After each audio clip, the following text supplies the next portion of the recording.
Well, hello, everybody, and welcome to Yogi's for a very, very special Indiana Sports Beat broadcast tonight.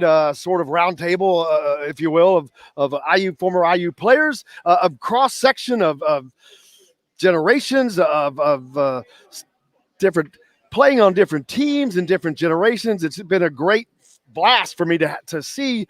Most of these guys I've been able to speak to, and I've been fortunate to speak to in the past, but to see them speak to each other is amazing, and I'm so thankful for all of them for joining us tonight. AJ Guyton and John Laskowski, Joe Hillman, and of course the governor, Kirk Haston. All you guys are so thankful. I'm so thankful for you guys being here tonight.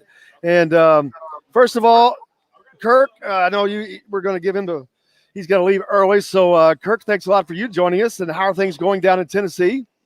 It's going pretty good. We did go ahead and get our junior pro game in a little bit earlier than I thought. So I don't want to anger AJ. If I tried not to leave the gym before everybody else was leaving the gym. So I'll be able to stick around. So don't worry about me. Good. Perfect.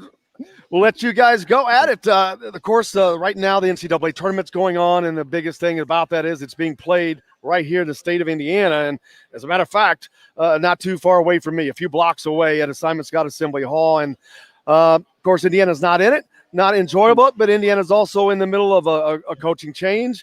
But it's more than that, guys, and I think that's more about what the conversation is. It's not just a coaching change. It's kind of getting back to the way things when all of you guys played. It was a different type, a different atmosphere, different culture, and that has kind of gone away. I'm just interested to see what it's going to take to get back there. What are your all's thoughts? And man, you guys, it always is great. So take it away. Who would like to talk first? John Laskowski is the statesman. He's at the top.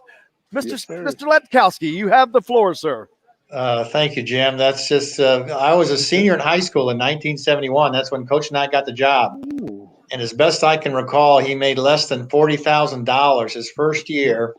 And that's why all coaches had summer camps, and they made additional income from their summer camp, and that helped supplement. And you look at what guys make today, it's just unbelievable. Speaking of the game going on at Assembly Hall, in 1981, the NCAA assigned games that if you were in a certain region, you could play at your own arena. And Indiana's first two games in 1981 on the way to the championship were at Assembly Hall. You talk about a great advantage. They don't do that now, obviously. And that may have been the reason they changed it, because Indiana easily won those two games and went on. But it is an interesting time for Indiana basketball. Coach Knight left right at the turn of the century, 2000. And then we've had four coaches since then. And that's a tough situation because you want continuity. You want one guy like Coach did for 29 years to come in and build his team and build a tradition. And I'm hoping that from the play that the teams that played in the 70s, that these three fellows also with me saw some of that and said, hey, I want to be a part of Indiana basketball. And it continued, and it kept going and kept going. And we haven't had that continuity with these four coaches in the last 20 years. All good people, but just not able to get the job done. And so I think this is a great time to try to turn that around and get a coach in there who can be here for a while. The same thing happened at UCLA. They were the powerhouse of the 60s and 70s, took them a while. It's not easy to do, but Indiana has a great reputation with great players like these guys. And I think it's time we can turn that around now. Joe, you're, I guess, in line. You'd be next, of course, and a member of the last national champion at Indiana in 1987, a team that we all remember. It was my childhood, but that's the last one, and that's such a tough thing for this fan base to look at those banners, and they want more, man. But I really believe that this is the turning point for that to start beginning to happen again. Well, Indiana is pretty much on the brink of being irrelevant in college basketball. If they don't get this hire right,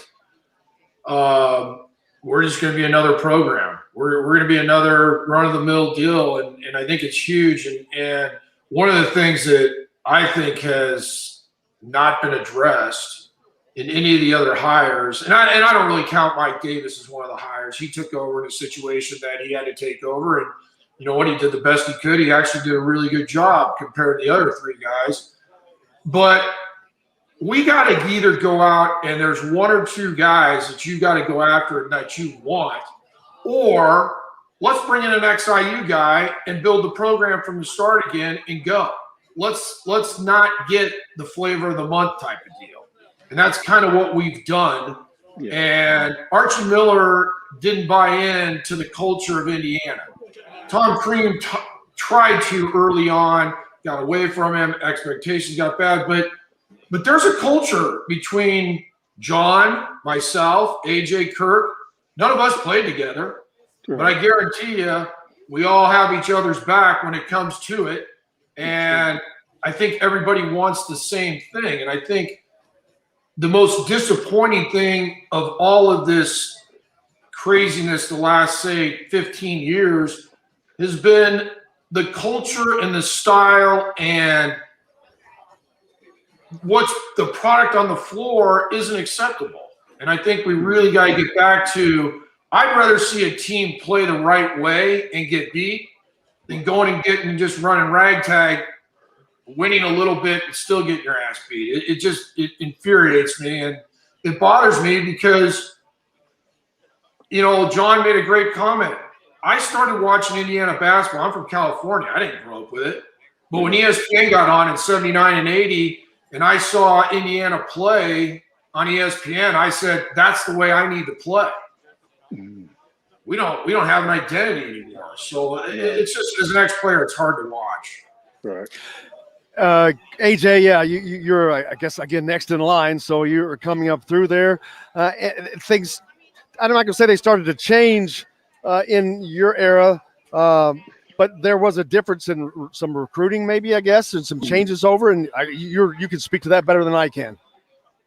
Yeah, you know, Kirk and I, we went through a lot of changes at that time, recruits leaving and things of that nature. But the culture was still intact, and the way that Indiana basketball was taught and played was still intact at that time. And I completely agree with both guys, especially Joe, when we don't have an identity. And what bothers me the most is, yes, I'm an advocate of bringing a former player back, whether that's Keith Smart, whether that's Calvert Chaney, Mike Woodson, Brandy Whitman. We have enough guys out there who can run this program and also move us on into, you know, the new style of basketball as well, merging the two, but most importantly, bringing the culture back and intact. And I think people are afraid of that. You know, I think it's, you know, from what I'm learning, I didn't watch IU basketball a lot until this year when I started doing the podcast. I started interviewing our guys, and I started really watching the team. And I'm like, you know, we don't have an identity, and the reason is because we don't have anybody who represented that culture, who represented those principles, involved in the program in any capacity outside of Tim McGraw and the doctors. Other than that, you don't see it. You don't see it at all. So. And people are, but I believe it's coming from way above, you know, and it's something that I'm not sure of, but there's a reason why there hasn't been any IU guys on that sideline or involved in that capacity or considered highly for those jobs when those other two openings were available to hire guys. So I'm an advocate of bringing back a guy who can galvanize the fan base, who can not only establish principles again, establish our culture and the way IU is, but also elevate us to the next level when it comes to the type of recruits we'll need to get, when the comfortable bridge between alums and players, alums and fans, and all those things that need to happen in order to make Indiana basketball special. When Mr. Laskowski, when Joe played, and when I played. So I'm definitely a fan of you know, it being if it's not Brad Stevens, it should be an Indiana alumni. Kirk, and you kind of closed it out with your run with Coach Knight, and then things really began to turn differently there. But your time here was one of the special ones. There's some great moments for you as well. But your thoughts on as well. Well, first thing, let me say my youngest son is his junior pro team is not very good. I think they scored 8 points last game. And at the first game, I told my wife, I said, I looked out there and I looked at our team warming up, and I said, Casey, I don't know when 8% of your team is wearing glasses if that's a good sign. So if the common thread the last decade or so is Tim Garl, I don't know if that's the good sign. But no knock on Tim, but Yeah, for that's sure. I love Tim, but I Yeah. I agree with these guys. In my heart, I know the Brad Stevens thing's been out there for a while. It's becoming a lot like the John Gruden to Tennessee football that I lived through down here for a while. I mean, it's just Mhm. kind of like every time it comes around, it's like, it. I think we need to get past that. I mean, we can talk about it. It's clickbait. If it Right. happens, I'll be thrilled and I'll eat my words. But I echo AJ's thoughts on kind of where we need to go towards next. We've got a lot of great candidates, and if there is a silver lining to all this, I think that from an Indiana fans standpoint, I think that they maybe can appreciate just the level of excellence that was there for so long, the consistency. I know there for a while, you know, we weren't advancing as far as we would like to have, and we were Mhm. top 25 teams, sometimes top 15 and the top 10, and we'd have early Mhm. exit the tournament. Uh, the tournament is an exact science. It's not a perfect evaluation of a team sometimes, but Mhm. I think now you see just the performance and the consistency of being a ranked team that's competing at the top echelon of the Big Ten and in the conversation shows how tough. I mean, that's a hard thing to do at a program, and I think fans now can appreciate that a little more. And maybe when it starts, it's probably not going to be overnight where you're right back at the top. I hope fans can appreciate the process of being at those steps on the way back up that we were on the way back down. Mhm. The one thing that's kind of amazing is as we look across 3 decades of Indiana basketball, all of you guys played for Coach Knight, obviously, but John Laskowski toward the beginning, Kirk toward the end. But there's not hardly any change in anything. The culture didn't change. Everything was the same. And that's why all the things you guys just said was really similar because that culture was there and it was Mhm. alive and thriving. And it's been severed right now, and getting that back has been a very, very difficult thing for Indiana. But Scott Dolson is someone who seems to be the guy. And John, again, go back to you because you've known these guys longer than any of us. But Scott Dolson Mhm. seems to be the guy that can get this done. Right. He's been around a long time. He was a manager on the 87 team when Joe played, and he understands this university. He was from Michigan City. He grew up in Indiana. He watched Indiana basketball, high school. He saw the college and is taking advantage of it. And I think what the guys are talking about here, Jim, is, we need a guy who understands the state of Indiana. And although none of those three guys with us today grew up in Indiana, they all saw from a college standpoint, Indiana play. The advantage of growing up in Indiana is what you watch high school games. And that's Mhm. when it can really start. When a high school kid grows up and he sees what Indiana does, and then he can picture himself being a player there. So I Mhm. think the next coach needs to have some kind of connection to Indiana. And the four coaches that we've had since Coach Knight was there, none of them had a connection to Indiana. They didn't play high school ball here. They didn't coach here. They didn't watch this thing grow together. And so these three men that we have with us now, they understand after 4 years what Mhm. Indiana basketball is. And the Mhm. coach that comes in needs to understand that. Now, obviously, an Indiana player would understand that, but somebody who's been in Indiana and knows what goes on here is a key, because that will bring that culture back. He'll have watched Coach Knight bring these teams together, win national championships, and understand what the fans are. I have a restaurant in Bloomington, the Culvers, and boy, people come in every day. What's wrong with our team? How come we can't win games? What's wrong with so and so as a player? And it's just it's time to get that Indiana feel back. Now, what's ironic is Bob Knight was the first Indiana basketball coach who was not a graduate of Indiana. So for when time started in the 1900s, Did not know that. 1910s, That's a nice little every nugget. coach that coached Indiana was a graduate. And in 1971, Bill Orwig said, well, let's go for that Ohio State guy who's at Army, who nobody knows. He's 31 years old. Let's make him the coach and see what he can do. So he had no idea what Indiana was. But boy, in 29 years, everybody knows what Indiana is now. Yeah. And that's the thing. It doesn't have to be an Indiana guy, but it's got to be somebody who understands the culture of Indiana. You're right, guys. I mean, I agree with that, John. And, I go back to, and maybe Brad Stevens or whatnot would be the dream guy. But to me, let's not settle for somebody that doesn't really know what's going on. I mean, AJ mentioned some guys.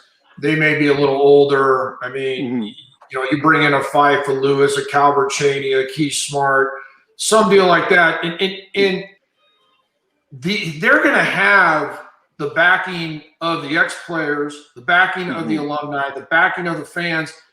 And there will be some, I guess, patience with that. To me, there's never been any patience with anybody that we brought in. And one thing that I always hear, and I always disagree with it, is I hear my buddies and fans say all the time, "Oh, we got to do a better job of recruiting in Indiana." And I don't think that's true because AJ's not from Indiana, Kirk's not from Indiana, I'm not from Indiana. We had one guy on our 87 team that was a big factor of the team, but he was the only guy. Alford was the only guy from Indiana that did or had a big thing in it. Everybody else was from Ohio or Illinois, California, Louisiana. It's about creating a winning atmosphere again where people like us want to go. And people went to Indiana because they wanted to play for Coach Knight. Right. But Coach Knight won. If Coach Knight didn't win, would we have wanted to go there? No chance. So I guess you can bring in anybody as long as you win. People are going to gravitate to that.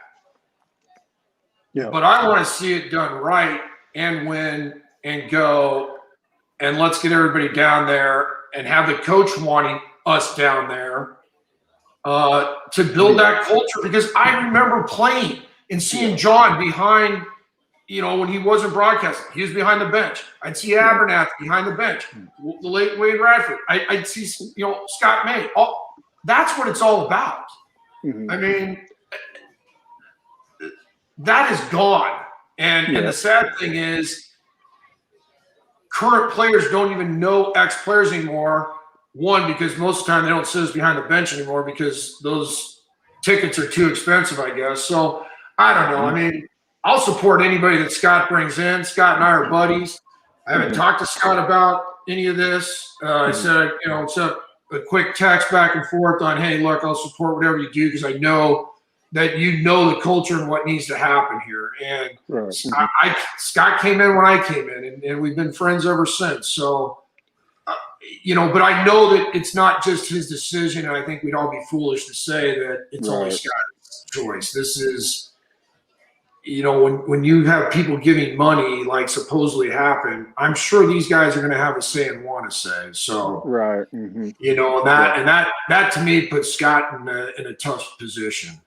Yeah, I want to draft off of whoever mentioned the identity thing earlier. I think that's really important going forward because, you look at some of these schools, it doesn't have to be a certain style. Virginia has an identity, and they can go after, and kids know when I go there, it's the way we're going to play. It's going to be defensive mind. I mean, they at least know what they're looking for. And kids, I knew the style that I would fit in, that I would have a better chance of succeeding. I wasn't going to fit in at a run and gun, everybody's shooting threes program. Indiana fit I knew what it was when I was going there. And when we're when you're not really anything, the kids don't really have a definitive path to that's the kind of school I want to play at. Now, whatever that is, whether it's a Michigan State, we're gonna be physical, rebound everything. If it's we're gonna put up 53 a game, whatever the style is, there's a million that will work. But we have to be clear cut in that going forward, I think, in order so the kids can have a clear cut decision to make when they look at two different schools that they're thinking about, or four different schools. That's the identity there, I think, is really key. Yeah, that's a great point, because Indiana was always based on, we don't have to have the best player to win. We're going to play in a motion offense. We're going to defend. We're going to block out. We're going to screen. We're going to be hard to guard. and we're going to score points, whether we're making open shots or making free throws.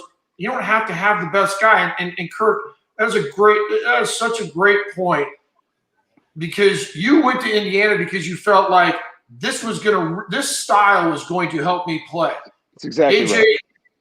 You probably said, look, I know I can do this, this, and this. This style will help me. Yeah. But I've also got some freedom to go do some stuff. And John, I mean, you grew up in Indiana. You probably loved the idea of having the screens and this. I mean, when they came to talk to me, I said, this is for me. This is how I got to play. And that's such a great point, Kirk, because it just, we have none of that.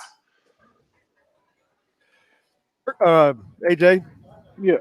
Well, I want to ask Joe and John and Kirk a question, because it's kind of the elephant in the room to me that, when I talk to the alums on my show, that they talk about, but they don't want to talk about. An elephant in the room to me is what happened basically to blacklist former players as for being employed on the sidelines at IU and get those type of opportunities. I know for a few years I tried to, with Crean and Coach Miller, I tried to throw my name in there and didn't get any positive reaction. And I talked to a slew of other players who tried to, at least get an interview or get some type. But as I'm looking back 21 years, I've only seen one Indiana night player on the sideline. And that was Calvert. I think he was director of basketball operations. Yeah, I mean, they didn't give him a chance. That wasn't I would never make the Big Ten all-time leading scorer director of basketball operations. It's like a slap. He's coming into homes with me as I'm a head coach, but that's just me. But and I'm not trying to be controversial here. I just wonder why our alumni are so quiet about this, and not haven't been able to. And what can we do about it to bring attention to it if we wanted to? Because it's obvious that's what. Because when you talk about the former players being head coaches, people just slap that down. Like, oh no, he's not. Dane doesn't qualify. Calvert doesn't qualify. Keith doesn't qualify. I'm like, well, what do they have to do to qualify? First of all, they qualify because they played 4 years for Bob Knight. That qualifies you immediately. If John wanted to be a coach, he could coach right now from what he's learned from Coach Knight. So I just want to get some feedback from you two. Have you heard anything about that? What do you think, John? You're down there more than anybody else. Yeah, than anybody. Yeah. Yeah. Here in Bloomington, that's a good question. Coach Knight's leaving was not in the best for either side, and people really got upset about that. In fact, it was a house divided. Some people said he's really not in the times anymore. It's time for him to go. And some people said, he's still the great coach. You get him some more players here, give him a chance to keep going. And so now you're divided a little bit, okay? Mm-hmm. And then some coaches have come on, and it's been tough. Well, the good news is Coach Knight's back here in Bloomington. He moved back here a couple of years ago. He lives 5 minutes away. I see him every week. It's been great talking to him. Of course, he made that trip to Assembly Hall a couple of years ago for the Purdue game, and what an event that was. A lot of you guys were there.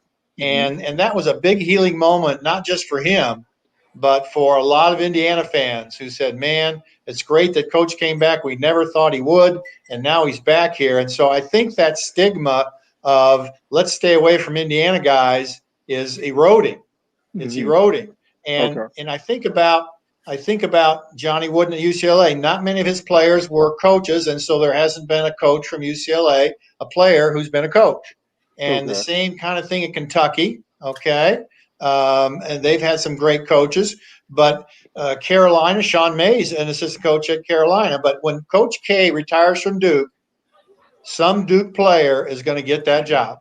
There's no doubt about it. He's had a lot of guys who have played, they've coached, they're on his staff, they've gone elsewhere. And so a Duke coach is going to take over Duke, and you're going to see that continuity. And we have not been able to do that. So that's my point. If we get somebody with an Indiana connection, now's the time to do it and start building on this thing. When that guy leaves, the next Indiana guy can come in and start running because they know what our identity is going to be. The game's changed, guys. When I played, dunking was a technical foul. There was no three-point line, okay? And there was no shot clock. And so Coach Knight had to deal with all that. Those rules all changed when Coach Knight went through his 29 years in Indiana.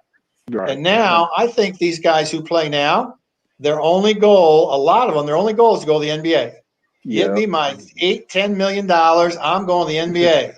And it's not so important that I win as a college player. And that's something that a coach has to deal with. Wow. So another quality that our coach could have is connections to the NBA, because that's what the mom and dad want. How are you going to get Junior in the NBA?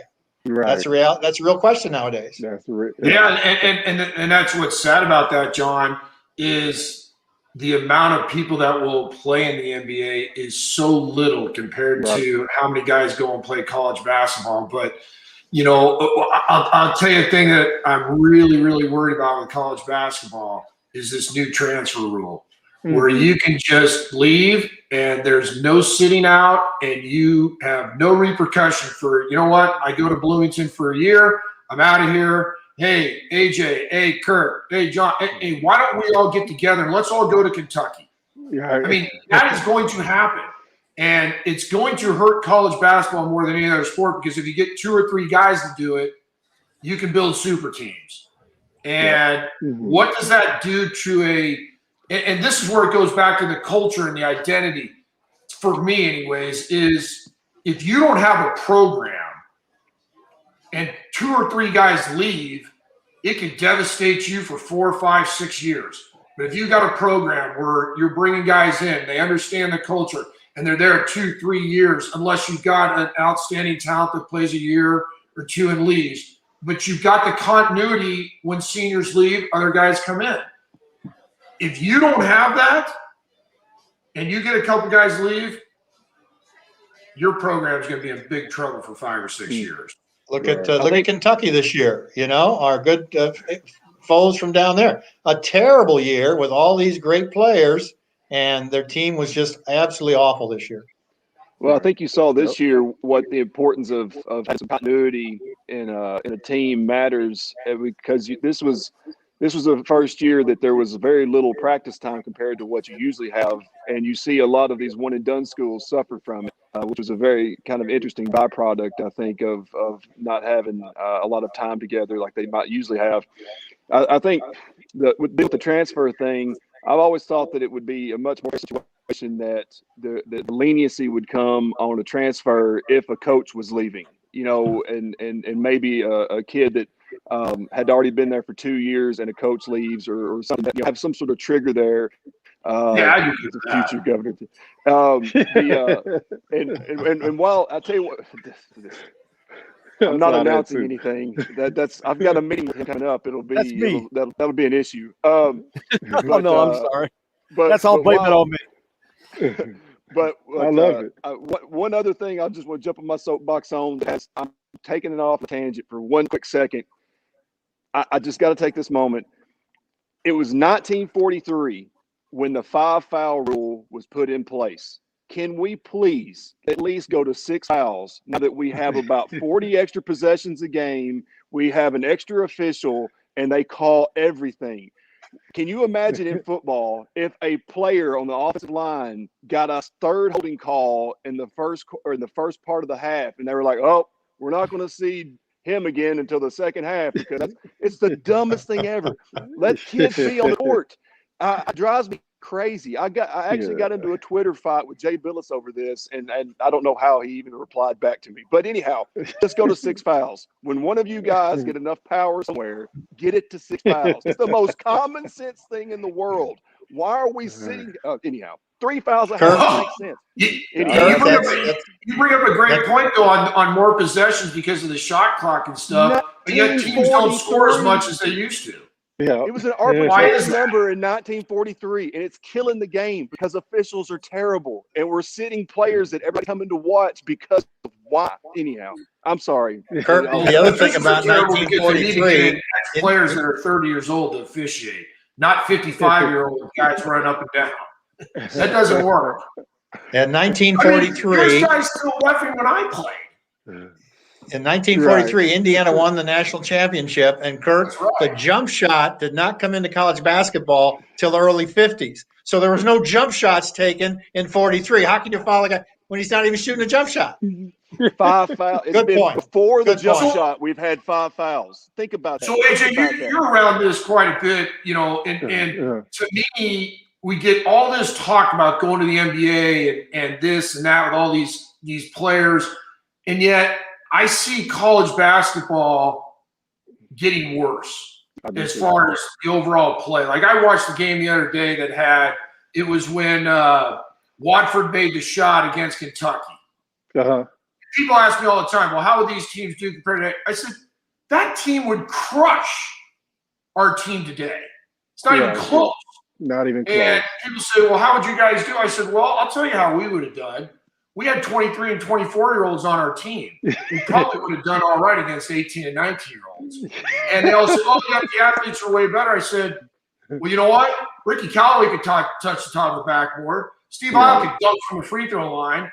Dean Garrett was 6'10" in the post, and Keith Smart could jump like it. Don't tell me we didn't have athletes.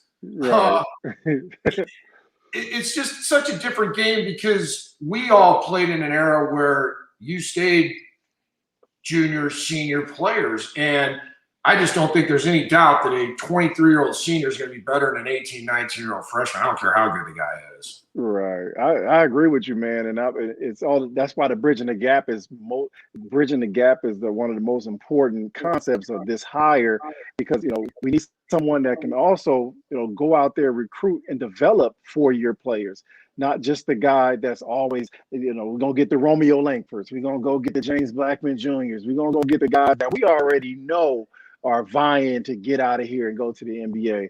But what about the AJ Guytons? What about the Kirk Hastons? I watched Kirk develop over 4 years and turn into an all Big Ten player. Kirk ended up leaving early, but he got his 4 years in. But, we need it changed from that to that. And we tried to keep up with that. But I think we lost that battle to the Kentuckys. We lost that battle to the Dukes. We lost that battle to the North Carolinas from the recruiting standpoint, and we couldn't sustain as they continue to get the one and dones. We continue to get the second tier, no disrespect to those guys, second tier one and dones. And when they left, we were left with really starting over each year. So, that's why it's very important to have somebody from our time, and people think we just want to see Bob Knight basketball. That's not what we're saying. Yeah, you're not going to see that. Yeah, we're not going to ever see that again because, as you guys talked about, the game has changed. We want to see a combination of discipline and accountability with this new wave of basketball, with pushing the ball up, shooting threes on the break, more possessions. But when the time comes and we need to be disciplined, we can be disciplined on both ends of the floor. We will take charges. I didn't see any enthusiasm this year. I just didn't see, unless somebody dunked. That's the only time we got excited as a basketball team. And I'm like, well, you have to have a lot of energy, a lot of enthusiasm throughout the whole game, not just when somebody dunks or almost dunk on somebody or something like that. But that wasn't the culture of Indiana. We got excited when somebody took a charge. I remember when we played, Robert Tractor Trailer used to run down and Kirk would step in front of him, just fall down. And that's an extra possession. Like, these are the things that we learned to do and we were taught to do to get extra possession because this is what's going to help us win. So I agree 100% with you, Joe. That's why this hire is very. And one disclaimer: I know I want people to understand we're not putting this all on Scott Dawson.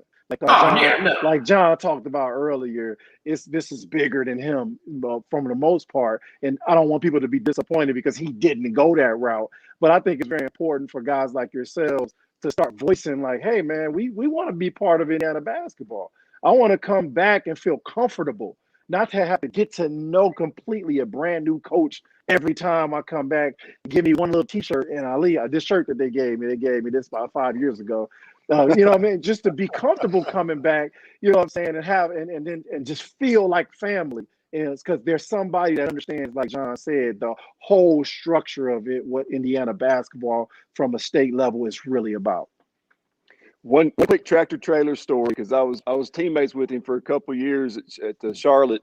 We were on the road, and the USA Today got to the hotel room. Everybody looked at it, and in the sports page there was an article that said that Tractor Trailer had accepted like $25,000 from a booster at some point. It was a big story at the time.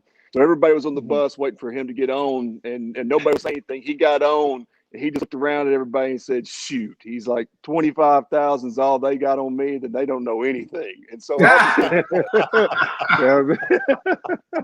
Good. Rest in peace, Tractor Trailer. Rest in peace. Going back to that deal with what AJ just said, as far as feeling comfortable and things coming back, my best IU friends, player friends, are guys I didn't even play with. Whitman, Kitchell, Brian Evans.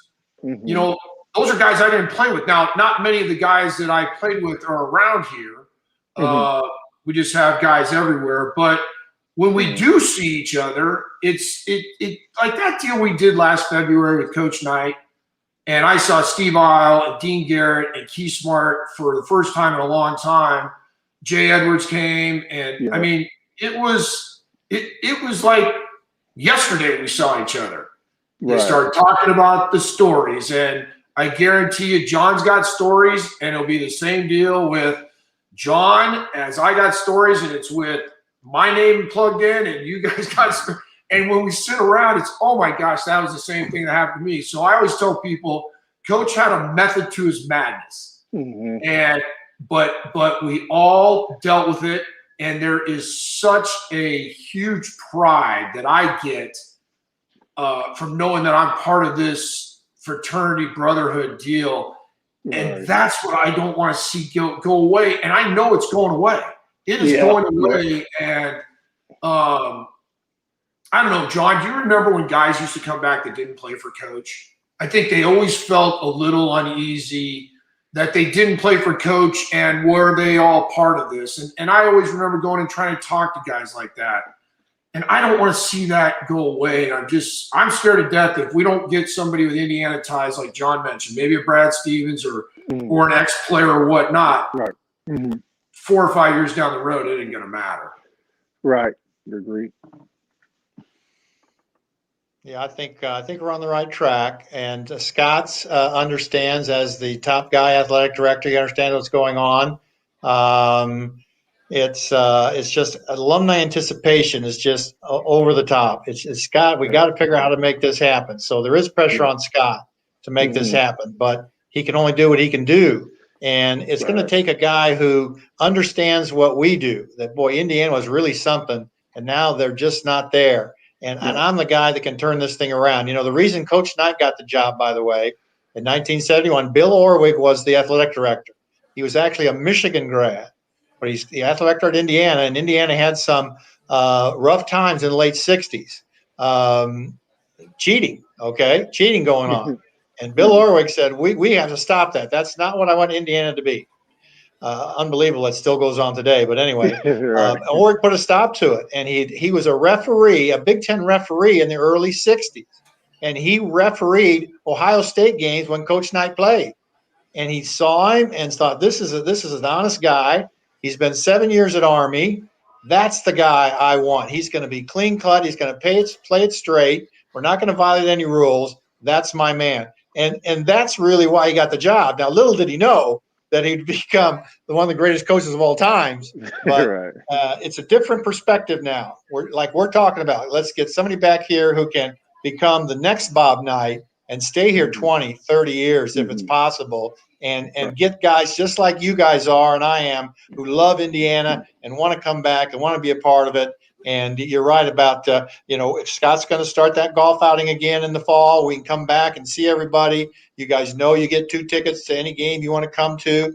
We want to include that even more now, especially with this new coach who's coming in. Yeah. We can say, hey, not only are you getting the alumni of Indiana to support you, but the former players of Indiana are behind you, and we want to make this thing work for you also. Hey, Kirk and AJ, did you guys – when you guys were playing, and people ask me this a lot, when we won the national championship, you got to have some luck. And Kirk, you brought it up early on about how you guys were always in the top 25, top 30, top 15, and whatnot. I want to see the Big Ten championship become a big focal point again, because that's all we ever talked about. Let's win the Big Ten. Let's win the Big Ten. Getting into the tournament was an afterthought, really. But there's so much talk about, oh, Indiana hasn't won a national championship since 1980. Yeah, it's a long time. I can't believe it. But we kind of got lucky in a couple games, and you got to have some good things go your way. Just as John's team in 75 would have probably won it, but they had a bad thing happen to Scott May. I mean, so there's a lot of luck involved. But did you guys talk about winning Big Ten, or did you guys talk about winning the national championship? It was all Big Ten. Yeah. Yeah, that was always the talk. I mean, that was just the NCAA tournament was a byproduct of the main focus of climbing the standings and giving your chance you had a chance at 2 titles there. Now with the regular season and the tournament. And by the way, Joe, when you started your sentence, you said when y'all won the national championship. Everybody around me better be glad that I did not win a national championship, because that is the best way to start a sentence. I wish I could say that. I swear, if I was going through McDonald's drive-thru and they said, "Would you like fries with that?" I would say, when I won a national championship, I had fries not before the second game. I would it's funny. That's funny you say that, because I always tell people when I meet somebody that maybe had just won one or has won something, I said, "Hey, you know what? It's the greatest feeling in the world. They can never take that away from you." Right. And, it's just one.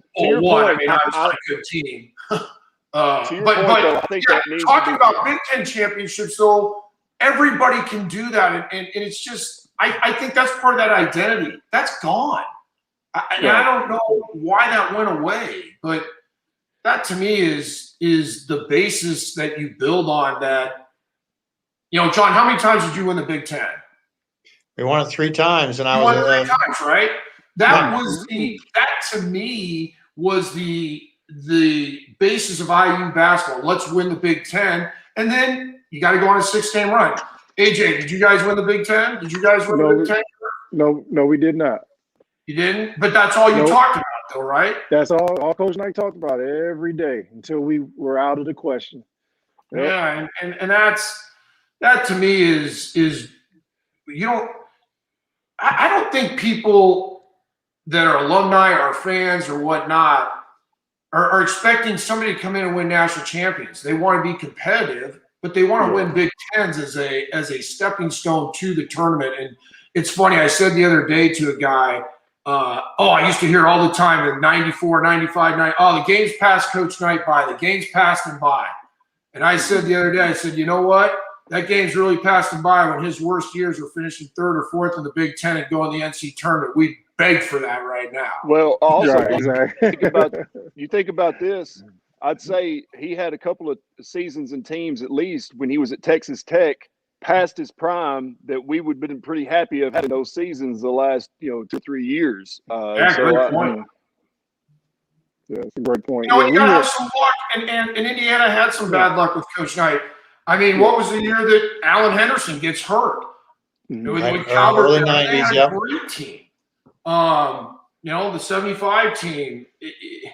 Maybe the 1980 team of Woodson doesn't get hurt. I mean, but those teams were winning Big Ten championships, and that's the thing that I would love to see back, is that identity of let's control the Big Ten, which then means you control Ohio, Illinois, in the recruiting aspect of things too. Mm-hmm. Yeah, I definitely agree with you, man. That was definitely the focus. And I always tell people who don't remember my time, because we didn't win the Big Ten, we didn't win a national championship or have the deep runs in the tournament, was that was, I believe, was the transition year for Coach Knight, especially in recruiting. Because if you remember, I believe my freshman year, which was 96, 97, we lost Neil Reed. The following year, we lost who was a McDonald's All-American. Then we recruited Jason Collier. We lost him the next year. He was a McDonald's All-American. And then my senior year, we ended up was when the tape came out about something that happened back in 97.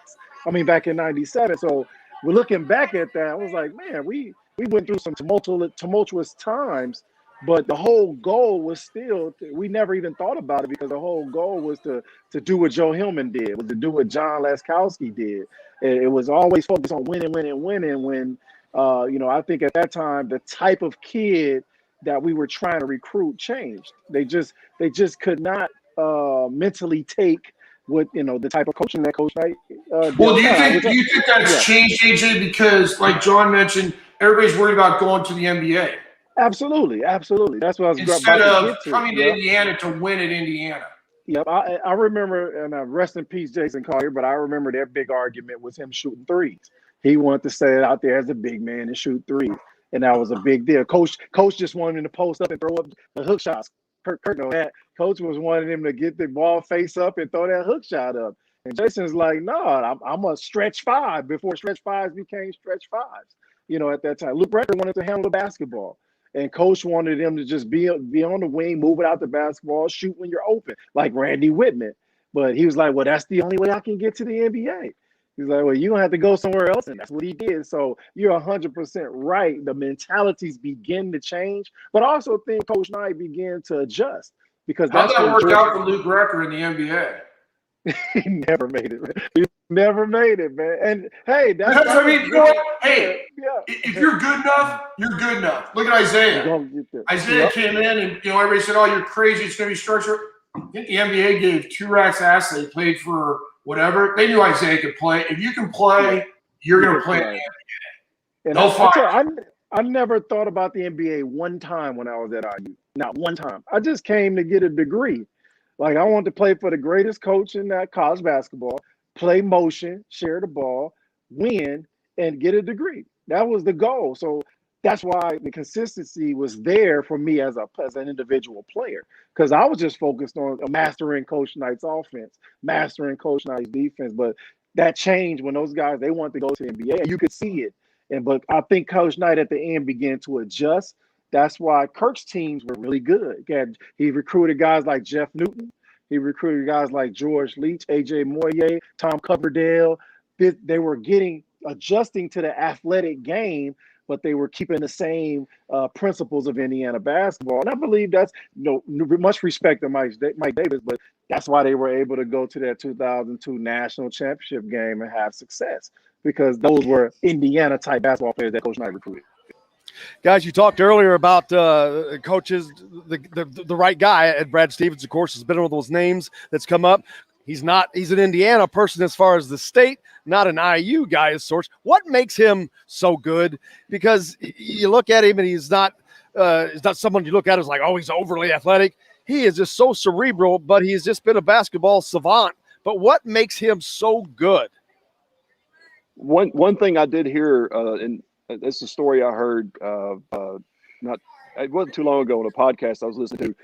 They said that one of the things that stuck out in Stevens' mind, he did an interview, and they said that he saw when that playoff shot that happened in the Pacers game when Larry Bird was coaching.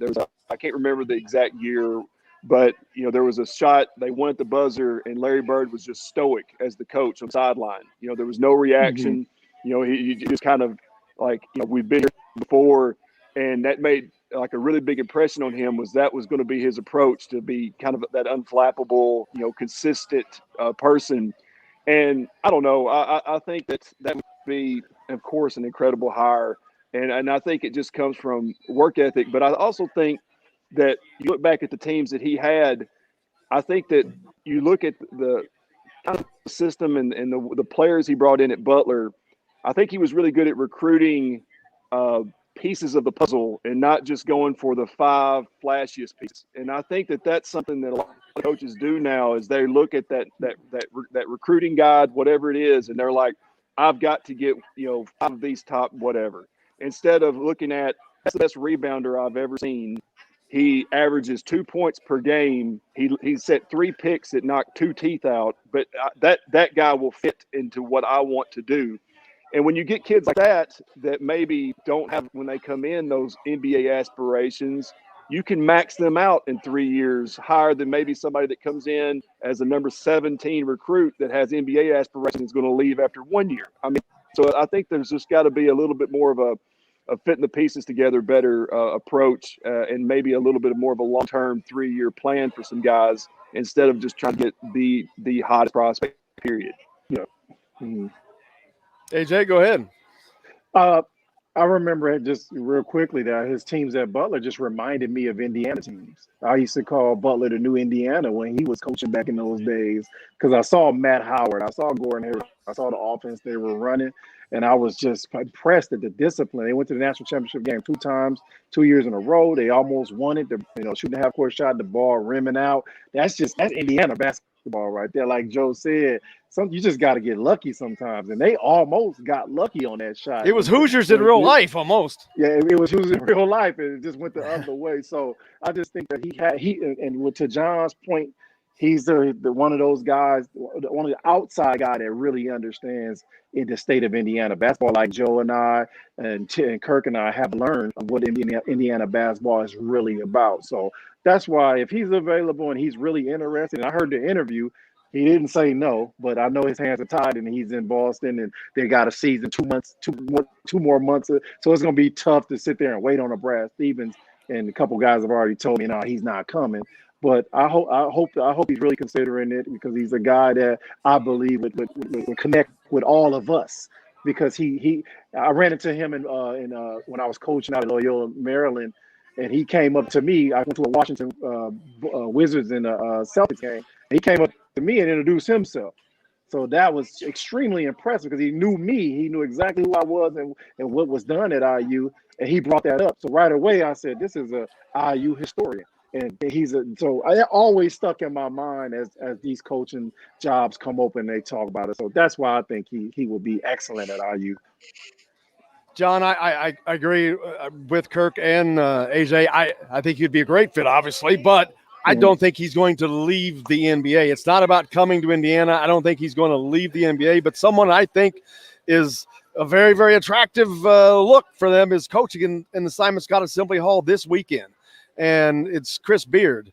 And I think that is really something that could be looked at. You guys obviously know way more than I do about that. But what do you think about someone like him, John, who he was a former assistant to Coach Knight at Texas Tech? Some similarities there, but he's been very successful. He's been to a Final Four, 2-time Coach of the Year in the Big 12, and they compete in a very, very difficult conference. Right. And the other thing that I think our coach would need to have is success at a Power 5 conference. Somebody that's proven they can do it at a big school. And now they're just trying to get that next dream job. I mean, there's 6 great jobs, as you guys know, and Indiana's one of them. And those are the 6 jobs everybody wants to get. John, you think Indiana's still like what? Why wouldn't Mark Few come? He's not coming. I mean, I don't know if Indiana's is the elite job anymore. It's not the elite job now. It's got the history of the other 5 schools over a 70-year period. That's what I'm talking about. Oh yeah, I'm by that. It's going to take a guy who says, I want to bring this thing back to where it was. And that's why somebody with an Indiana connection will understand that. I was at the PGA in St. Louis, 3 or 4 years ago, Belle Reve, and Jim Nance was there covering it for CBS. And I saw him in the lobby, introduced myself. He remembered who I was. He goes, the NCAA tournament's just not the same without Indiana there. He said, you guys got to get going and get back to the tournament. So not only are Indiana fans wanting to get back, it's all those other guys. They want to see Indiana play Carolina and UCLA and Duke. Those are the games they want to see, and we're not a part of it. But my only concern about that is Brad Stevens would be a great fit, only because Butler had the identity of bringing in guys for 4 years. Right. You don't have to go recruit the one and done guy. Yeah. You get guys in there that want to play for the university, and they're going to be there 3-4 years. And I guarantee you, give me a team with 3-4 year players, and I'll go beat one and done guys just by being older, more mature, more physical. Kentucky doesn't win it every year. Well, they had a very difficult time this year. And Brad Stevens growing up, if he would have died to play for IU. Right. He's a high school basketball player. He would have loved to come to Indiana because that was his lifelong dream to play at Indiana. He wasn't good enough, but he understood what it was all about growing up and seeing the whole thing. Mm-hmm. His teams played a way that you could gravitate to as a fan because they were easy to root for. They were they played hard all the time. They played the right way. They might get beat because physically they just weren't as good as some of the other teams, but they were hard to play against. And I just want to see Indiana teams hard to play against again. And that's where I worry that the flavor of the month type of hire, which is what we did with Archie Miller, is going to come in. They're not going to win right away, and people are going to get impatient, and it's all over again. This hire, to me, if it's not a Brad Stevens, we get an XIU guy or something that somebody can come in and there'll be some patience, because we can't do this every 3 or 4 years. It's not good for the program. AJ, is someone like Chris Beard someone that fits into that category, even if it's not from Indiana, but being an assistant under Coach Knight in a different place? But is that close enough? Because the style of play that we've seen from his teams on the court has been what I think a lot of Hoosier fans would like. Mm-hmm. Yeah, well, Chris Beard is a viable candidate, man. He's a tough-minded coach. I think Coach Knight is his idol, and he's built something special down at Texas Tech, which is I would understand why he would want to leave Texas Tech to come to Indiana when he'll have his name on the floor at Texas Tech in the next 10 years. So to come get beat up by our fans, but that's why I'm with Joe. That's why I think it's got to be somebody that everybody's going to be patient with. This is a different animal. I use a different animal when it comes to what he's going to have to do. To go out there and speak to alumni, kiss babies, hug, do all those kind of things that Indiana guys understand they have to do that they did for 4 years. So, while I think that he's definitely one of the top candidates, I think people want him. He would be good. Don't get me wrong. He'd be good. Yeah, definitely. I think he's one of the top 5 coaches in the country, in my opinion. So he's got a tattoo on his back. 4 is to 1. Really? Yeah. Wow. The other thing we're missing, guys, is into some of that. The alumni are endeared to all of us. We stayed there. They got to know us. We were on winning teams. We're good guys. It's like we hardly know these guys in the last 20 years. They leave early or they don't have successful teams, and you don't grow that endearment to the alumni base. And it's just another guy, and he's gone. Let's see what the next guy is. And the one thing that you've all talked about is how great it is to be part of the family, an IU grad. Coach made us graduate, and you love coming back. And we've lost that endearment. The alumni do not have that. They don't get to know the players as well as they did when we were there on winning teams. That's a great point, John. And one of the things where I completely lost all respect for Archie Miller was when we went back in February and we are playing Purdue and we are getting our ass kicked at half, and we go through the whole ceremony bringing Coach Knight back. If Archie Miller had any respect for Indiana basketball, his players would have been standing on that sideline watching and saying, this is what Indiana is all about, and you guys need to get out here and see what it was made by, because you're disrespecting this group the way you play. And he didn't. I guarantee that never crossed his mind. And I cannot believe you did not have those players out there watching that at the halftime. AJ a lot of people. AJ will remember this probably. I think that he did it while he was there too. But when we weren't playing the way we should practice, one of the things that Coach Knight would do was take us down on the end, and without talking for about 40 minutes or 30 minutes, we'd have to stand the baseline and stare at the banners.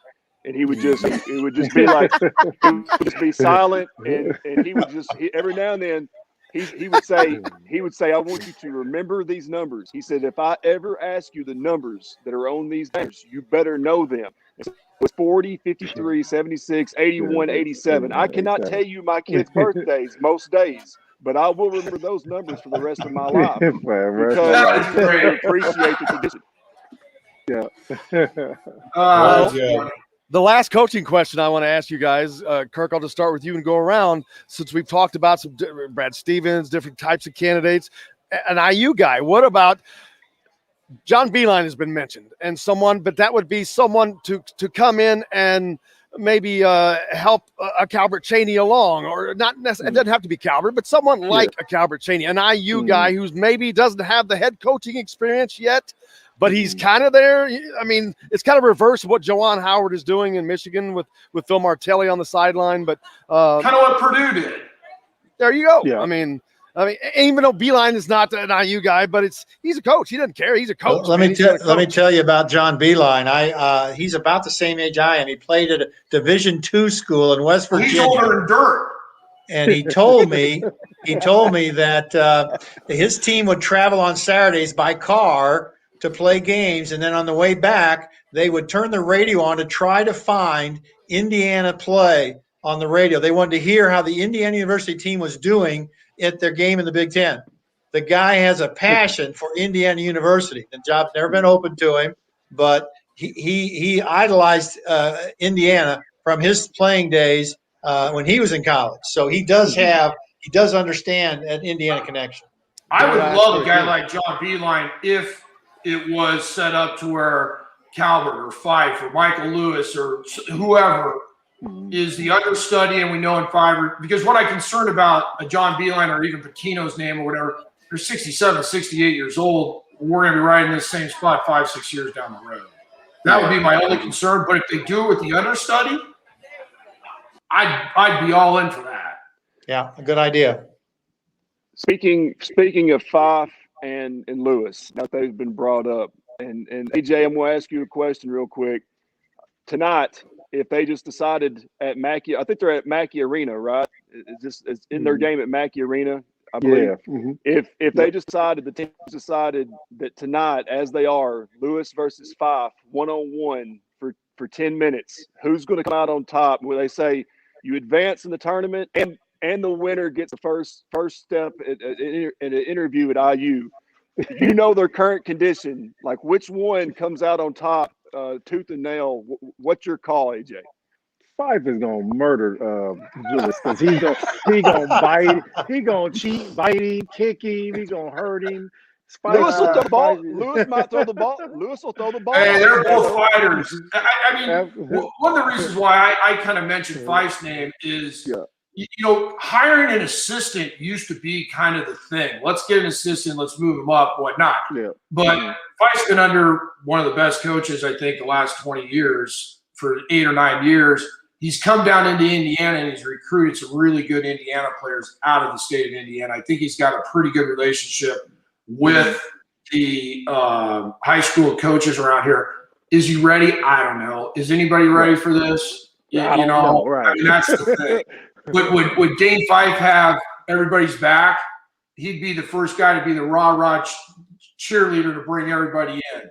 Right. You know, yep. the Beeline thing, if you brought in somebody like a Calvert or a Fife or whoever this is going to take over, I think a lot of guys would buy into that, don't you? Yep, absolutely. Good way to I go. agree with that. I definitely. Beeline came in definitely with an understudy. Definitely would support that. Like Joe said, it's gonna be some quick turnover though. I see Beeline coming in 3-4 years down the line. He's ready to go. And yeah, he's already 67 or 68, isn't he? Yep. Yeah, he is. 67, 68 later this year. But if Dane is waiting, Dane or whoever is waiting, then cool with me. Right before I guys, man, go ahead. Sorry. No. Kurt, you've been trying to no. get in there.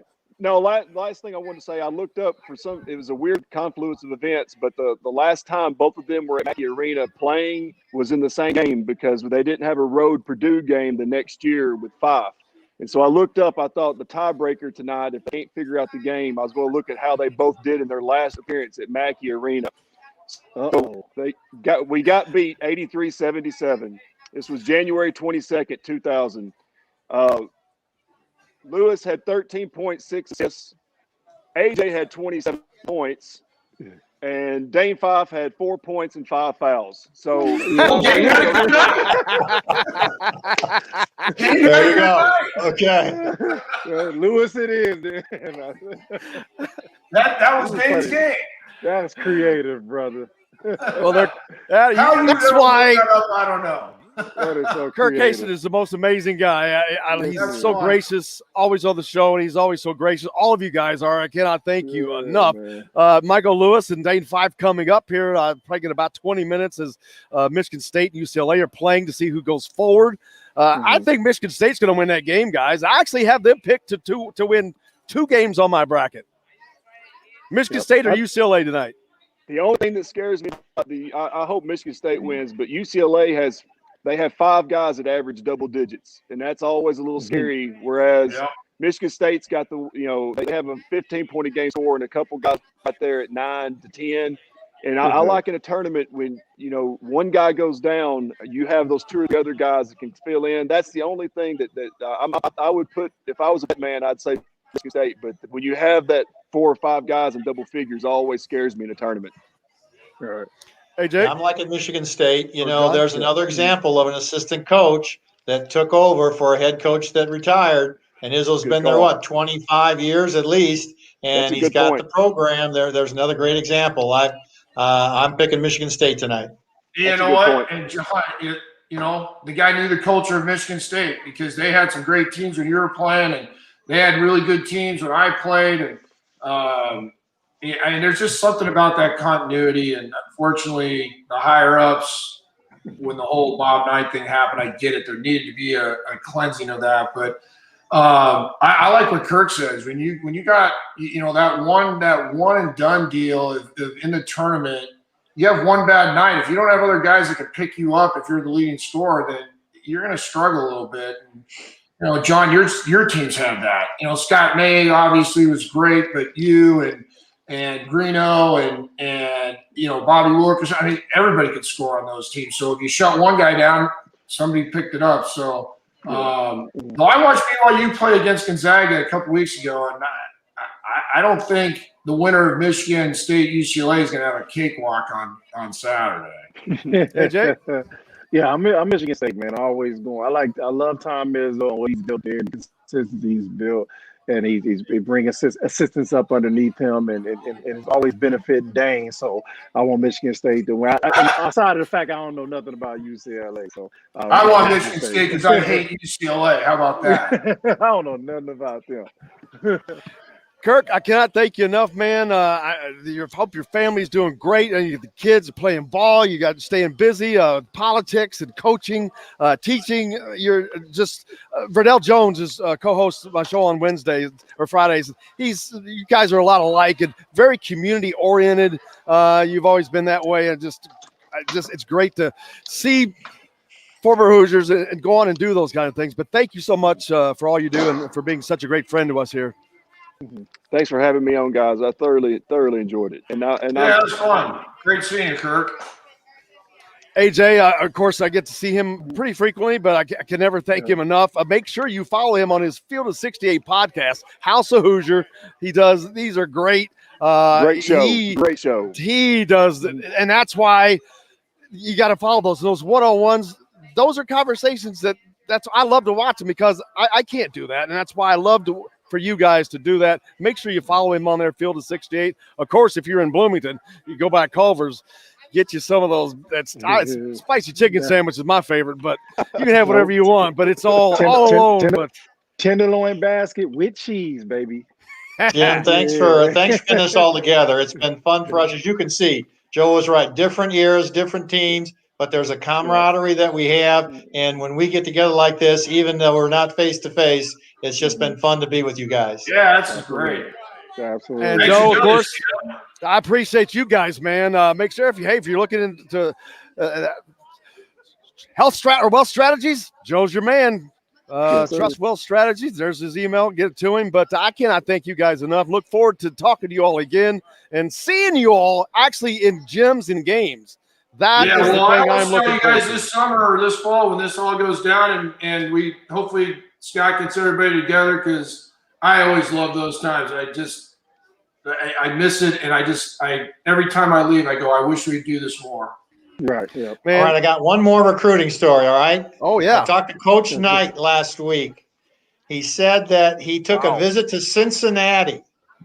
This is in the late 50s, early 60s. Cincinnati had a great team. They played a pickup game while he was there, and he got his butt kicked. He said, there's no way I'm going to Cincinnati. These guys are way too good for me.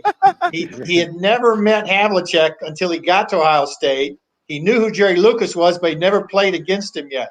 And so he decided to go to Ohio State. He said, Cincinnati was too good for me. How about that? That's amazing. Well, that was with Oscar. Right, exactly. Well, guys, Good I'll let you stuff, go man. so you can go check out the Michigan State UCLA game again. Thank you all so much, man. Just Yeah, a it's cavalcade of Hoosier legends, and thank you all so much. Thanks, Jim.